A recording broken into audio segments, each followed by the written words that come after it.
नमस्कार, स्वागत है आप सभी का। आप देख रहे हैं सोशल न्यूज। आपके साथ मैं हूं मानू कुमार। देश के प्रधानमंत्री नरेंद्र मोदी और नेता प्रतिपक्ष राहुल गांधी के बीच राजनीतिक तौर पर किस तरीके से प्रतिद्वंदिता है, यह हर कोई जानता है क्योंकि दोनों अलग अलग पार्टियों से हैं। और कुछ लोग तो कहते हैं कि राहुल गांधी देश के आने वाले प्रधानमंत्री भी हो सकते हैं। तो ऐसे में इस पद को लेकर कह लीजिए या फिर देश के लोगों के दिलों पर राज करने को लेकर इन दोनों नेताओं के बीच होड़ सी मची रहती है।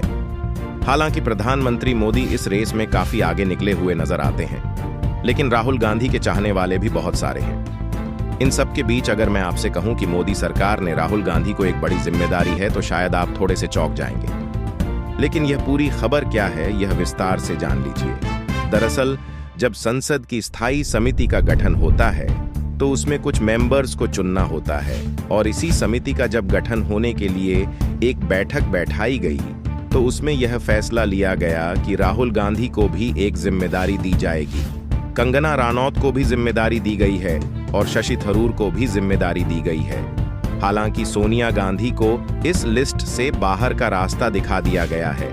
गुरुवार को संसद की स्थायी समितियों का गठन हुआ और यह जो घोषणा है राज्यसभा सचिवालय द्वारा जारी एक विज्ञप्ति के जरिए दी गई। राहुल गांधी को कौन सी जिम्मेदारी मिली है, जान लीजिए।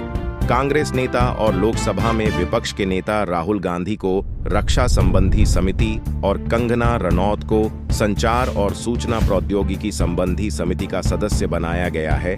एक बार फिर से सुन लीजिए, रक्षा संबंधी समिति का जो सदस्य है वह राहुल गांधी को चुना गया है, जबकि कंगना रनौत को संचार और सूचना प्रौद्योगिकी संबंधी समिति का सदस्य बनाया गया है।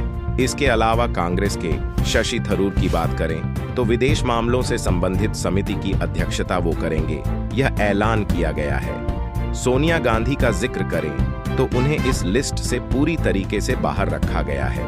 वो समिति में नहीं है, किसी भी समिति में नहीं है। उनको हर तरीके से बाहर रखा गया है।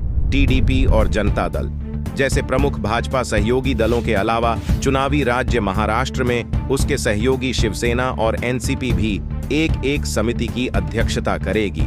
अहारिस बीरन, समक भट्टाचार्य, अजय माकंडेरकने, नबाम रेबिया, नीरज शेखर, कपिल सिब्बल जी के वासन और संजय यादव रक्षा पैनल के बाकी के सदस्य बनाए गए हैं। तो यह जिम्मेदारी है जो राहुल गांधी को दी गई है।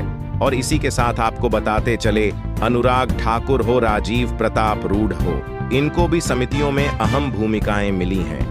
तो संसद की जब समिति का गठन होता है तो बहुत सारे नेताओं को जिम्मेदारी दी जाती है, वह चाहे विपक्ष के नेता हो या पक्ष के नेता हो। और उसी कड़ी में जो जो भूमिका दी गई है वह मैंने आपको बता दी। ऐसे में सोशल मीडिया पर लोग राहुल गांधी को लेकर लिख रहे हैं कि वह अपनी जिम्मेदारी को किस तरीके से निभाएंगे, देखने वाली बात होगी।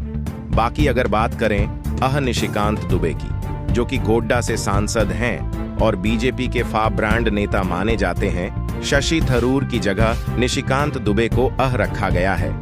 आपको बताते चलें, अब पिछली लोकसभा में दुबे का थरूर से झगड़ा हुआ था, जो आईटी समिति के पैनल के अध्यक्ष थे। 2022 में थरूर को इस था कमेंट में